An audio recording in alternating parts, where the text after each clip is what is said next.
Brought to you by Infinix.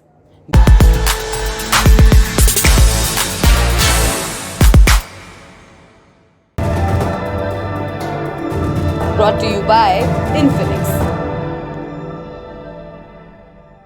9 मई 2021 की बात है। इजरायली फोर्सेस अल अक्सा मस्जिद परिसर में घुसती हैं और लोगों पर स्टन ग्रेनेड फेंकती हैं। जवाब में हमास इजराइल के लिए अल्टीमेटम जारी करता है। शाम होते होते हमास इजरायली शहरों पर रॉकेट दागना शुरू कर देता है। इजराइल की तरफ से भी गाजा पट्टी पर हवाई बमबाजी शुरू हो जाती है। नतीजा ये कि दोनों देशों के बीच भयानक लड़ाई छिड़ जाती है। 11 दिनों तक चली इस लड़ाई में कुल 269 लोगों की मौत होती है। इनमें से 67 बच्चे थे। आज हम इसकी चर्चा क्यों कर रहे हैं? क्योंकि एक बार फिर ऐसा ही होने की आशंका जताई जा रही है। 5 अप्रैल को इजरायली फोर्सेस अल अक्सा मस्जिद के परिसर में घुस गई थीं। इजरायली फोर्सेस ने मस्जिद के अंदर तोड़फोड़ की। सोशल मीडिया पर वायरल हो रहे कुछ वीडियोस में दिख रहा है कि इजरायली पुलिस के जवान फलस्तीनियों को पीट रहे हैं। पुलिस की इस हरकत के बाद गाजा पट्टी से इजराइल की तरफ रॉकेट दागे गए। इजराइल ने भी इस हमले का जवाब दिया है। उसने हमास के अड्डों पर हवाई हमले किए हैं। दोनों देशों के बीच तनावपूर्ण माहौल है। तो आज के शो में हम जानेंगे जेरूसलम और अल अक्सा मस्जिद का इतिहास क्या है, उस परिसर की वजह से दो देश लड़ते क्यों हैं और हालिया घटना रुकेगी या फिर एक अनहोनी होने वाली है। नमस्ते, मेरा नाम है सौरभ और आप देख रहे हैं लल्लन टॉप का इंटरनेशनल खबरों का बुलेटिन दुनियादारी। आज चर्चा अल अक्सा मस्जिद में हुई हिंसा की, लेकिन शुरुआत इतिहास से। जेरूसलम के इतिहास को समझने के लिए हम दो अलग अलग टाइमलाइन में जा सकते हैं। एक तो कुछ 100 साल पहले की है और दूसरी टाइमलाइन है सदियों पहले की, ईसा से भी पहले की। पहले पुरानी वाले टाइमलाइन में दाखिल होते हैं। ईसा मसीह के करीब 1000 साल पहले किंग सोलोमन ने एक भव्य मंदिर बनवाया। यहूदी इसे फर्स्ट टेम्पल कहकर पुकारते थे।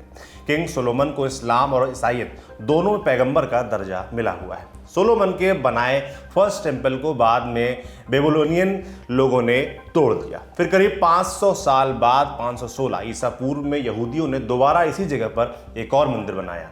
वो मंदिर कहलाया सेकंड टेम्पल। यहाँ यहूदी नियमित पूजा करने आया करते। ये मंदिर 600 साल सही सलामत रहा। फिर सन 70 में यहाँ रोमन्स ने हमला बोला। हमले में मंदिर को तोड़ने की कोशिश भी हुई, मंदिर टूटा भी, लेकिन पश्चिम की तरफ से एक दीवार का हिस्सा बच गया। मंदिर की यह दीवार आज भी मौजूद है। यहूदी इसे वेस्टर्न वॉल या वेलिंग वॉल कहते हैं। वो इसे अपनी आखिरी धार्मिक निशानी मानते हैं। इंटरनेट पर आपने वेस्टर्न वॉल की तस्वीर देखी होंगी। यहाँ यहूदी आज भी पूजा करने आते हैं। इस दीवार की दरारों में लोग मन्नत वाली चिट्ठियाँ रख देते हैं। वो दीवार से लिपट कर रोते भी हैं, इसलिए वेलिंग वॉल नाम आया। इस पवित्र जगह के भीतर ही the holy of the holies है। इसे यहूदियों का सबसे पवित्र स्थान कहा जाता था। यहूदियों का विश्वास है कि यही वो जगह है जहाँ से दुनिया बनी थी और यहीं पर पैगंबर इब्राहिम ने अपने बेटे इसहाक की बलि देने की तैयारी की थी। मुसलमान भी इसी जगह को लेकर अकीदा रखते हैं। वो मानते हैं कि सन 621 में इसी जगह से इस्लाम के आखिरी पैगंबर मोहम्मद ने जन्नत तक का सफ़र किया था। इसे इस्लाम में मेराज नाम से जाना गया। इसी मस्जिद में पैगंबर मोहम्मद ने खुद से पहले आए सभी पैगंबरों के साथ नमाज अदा की थी। मुसलमानों की इस मस्जिद से एक और मान्यता जुड़ी हुई है। दरअसल पहले मुसलमान इसी मस्जिद की तरफ रुक करके नमाज अदा किया करते थे। बाद में वो मक्का स्थित मस्जिद हरम की ओर रुक कर नमाज अदा करने लगे। मत है कि यह अल्लाह के आदेश के बाद हुआ। पैगंबर मोहम्मद के देहांत के 4 साल बाद मुसलमानों ने जेरूसलम पर हमला कर दिया। तब यहाँ बाइजेंटाइन एम्पायर का राज था। तब पवित्र कंपाउंड दोबारा मुसलमानों के पास आया। आज अल अक्सा मस्जिद के सामने की तरफ है एक सुनहरे गुंबद वाली इस्लामिक इमारत। इसे कहते हैं डोम ऑफ द रॉक। यहूदियों की वेस्टर्न वॉल, मुसलमानों की अल अक्सा मस्जिद और डोम ऑफ द रॉक, ये सभी इमारतें 2 एकड़ के कंपाउंड के अंदर हैं। 2 एकड़ की जमीन में दुनिया के 3 बड़े धर्मों की आस्था से जुड़ी इमारतें हैं। इस समानता की वजह है धर्मों का रूट एक होना। तीनों धर्मों के तार समय में पीछे जाकर एक साथ जुड़ते हैं। ये सभी पैगंबर इब्राहिम के मानने वाले हैं, इसलिए इन्हें इब्राहिमिक रिलीजन भी कहा जाता है। पैगंबर इब्राहिम को अपने इतिहास से जोड़ने वाले ये तीनों ही धर्म जेरूसलम को अपना पवित्र स्थान मानते हैं। यही वजह है कि सदियों से मुसलमानों, यहूदियों और ईसाइयों के दिल में इस शहर का नाम बसता रहा है। तो ये रही जेरूसलम से जुड़ी मान्यताएं और इसका पुराना इतिहास, जिसे हमने पहली टाइमलाइन से जाना। अब थोड़ा आगे आते हैं और दूसरी टाइमलाइन में प्रवेश करते हैं और जानते हैं हालिया इतिहास। पहले विश्व युद्ध से पहले इस इलाके पर ओटोमन्स राज किया करते थे। जेरूसलम फिलिस्तीन की राजधानी थी। साल 1917 में पहले विश्व युद्ध के दौरान ब्रिटेन ने फिलिस्तीन पर कब्जा कर लिया। जर्मनी में यहूदियों पर जुल्म जारी थे, तो वो अपने लिए नए घर की तलाश में थे। वो इजराइल को अपने पुरखों की ज़मीन मानते थे। उन्होंने अपने लिए उसी जगह पर एक अलग देश की मांग कर दी। ब्रिटेन ने भी उनकी मांगों को उठाया। फिर बेल्फोर डिक्लेरेशन हुआ। धीरे धीरे यहूदी फिलिस्तीन में बसने लगे। 1947 में जिस साल हमें आज़ादी मिली, उसी साल यूएन ने फिलिस्तीन को ज़मीन को दो हिस्सों में बांट दिया। एक हिस्सा यहूदियों को मिला और एक मुसलमानों को। और इस तरह साल 1948 में गठन हुआ इजराइल का। लेकिन इजराइल इतने में खुश नहीं हुआ। वो जेरूसलम को अपनी राजधानी बनाना चाहता था, क्योंकि टेम्पल माउंट वहीं मौजूद था। अब अरब मुल्कों ने इसका विरोध किया। एक तो ऐसे ही फिलिस्तीन की ज़मीन इजराइल को दे दी गई, और अब जेरूसलम भी वहीं चला जाता तो अरब मुल्क इजराइल पर उसी वक्त हमला कर सकते थे। फिर संयुक्त राष्ट्र ने एक तिकड़म आजमाई। उसने दुनिया के बड़े देशों के साथ मिलकर एक मसौदा बनाया। इसे कहते हैं पार्टीशन रेजोल्यूशन। इसके मुताबिक जेरूसलम पर इंटरनेशनल कंट्रोल की बात कही गई, और इस कंट्रोल का पहरेदार यूएन ने खुद को बनाया। इजराइल इस मसौदे पर राजी था, लेकिन अरब मुल्कों ने इसे खारिज किया। दोनों पक्षों के बीच संघर्ष हुआ। इसी संघर्ष का एक अध्याय था 1967 का 6 डे वॉर। इस युद्ध में इजराइल की जीत हुई, और इसके साथ ही टेम्पल माउंट इसके कंट्रोल में आ गया। इजराइल ने इलाके को जीता, पर उसने कंपाउंड के कंट्रोल में बदलाव नहीं किया। उस समय इजराइल के रक्षा मंत्री मोशे डायन हुआ करते थे। उन्होंने टेम्पल माउंट के सिलसिले में मुसलमान नेताओं से बातचीत की।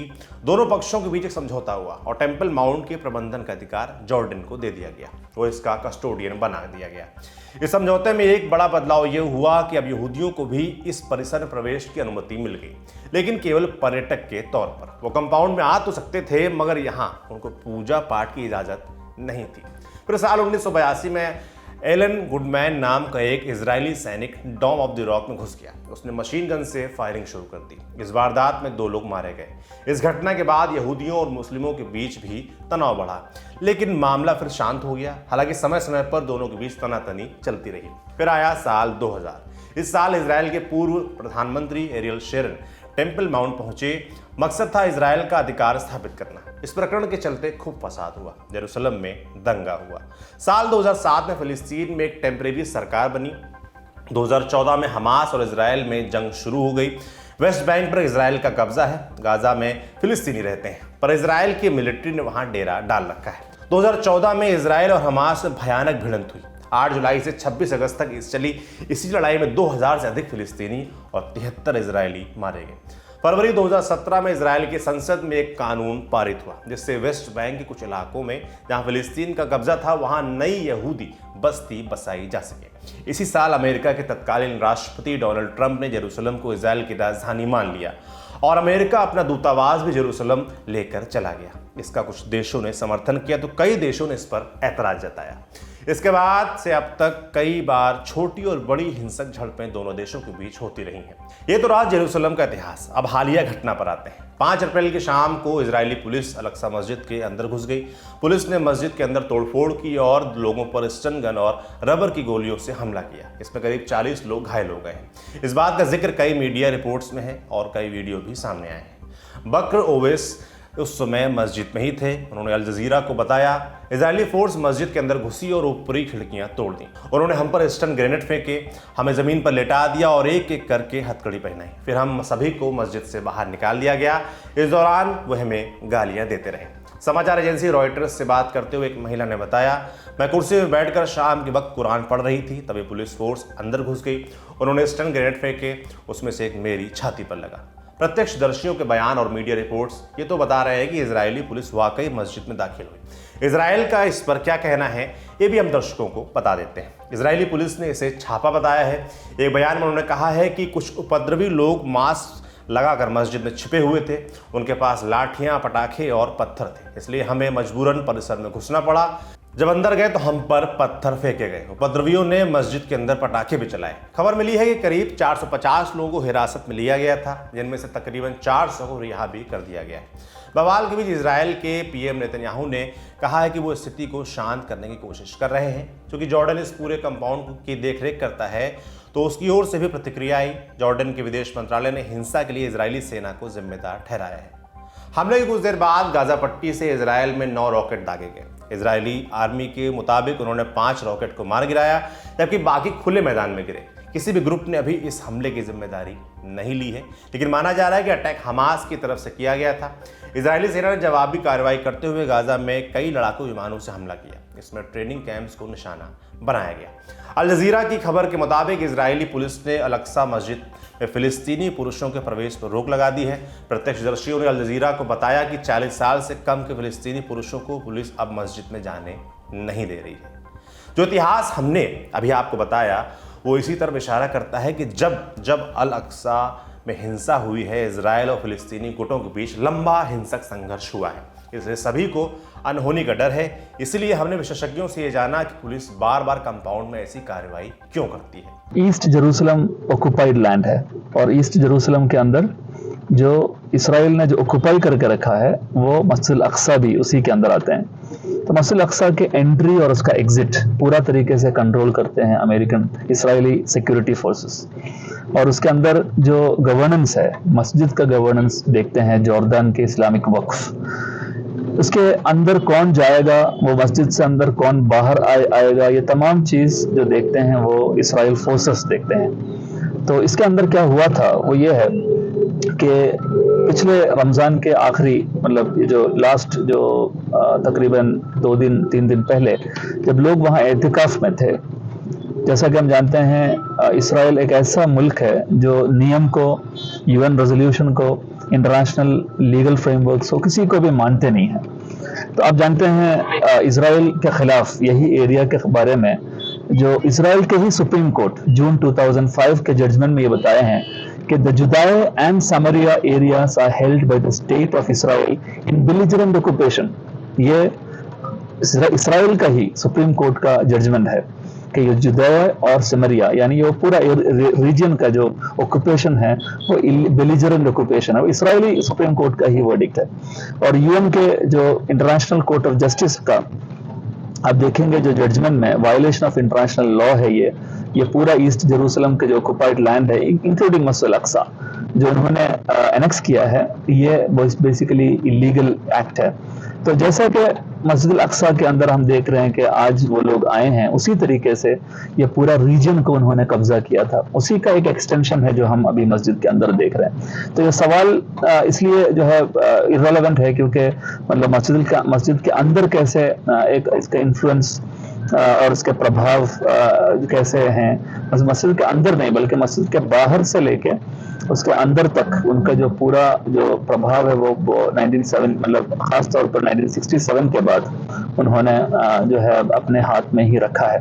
तो हालांकि मस्जिद के अंदर वो कभी आना नहीं चाहिए था, लेकिन वो बीच बीच में इसराइली सिक्योरिटी फोर्सेस और उसके साथ साथ कभी कभी इसराइल के पार्लियामेंट मेंबर्स, जो एक्सट्रीम राइट विंग जो पॉलिटिशियंस है, जो अभी फिल वक्त बेंजामिन नेतन्याहू के जो 7 जो मिनिस्टर्स है, वो लोग भी अक्सर इसके अंदर आते रहे।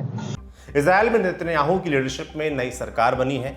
इसे इतिहास की अब तक की सबसे कट्टर सरकार बताया जा रहा है।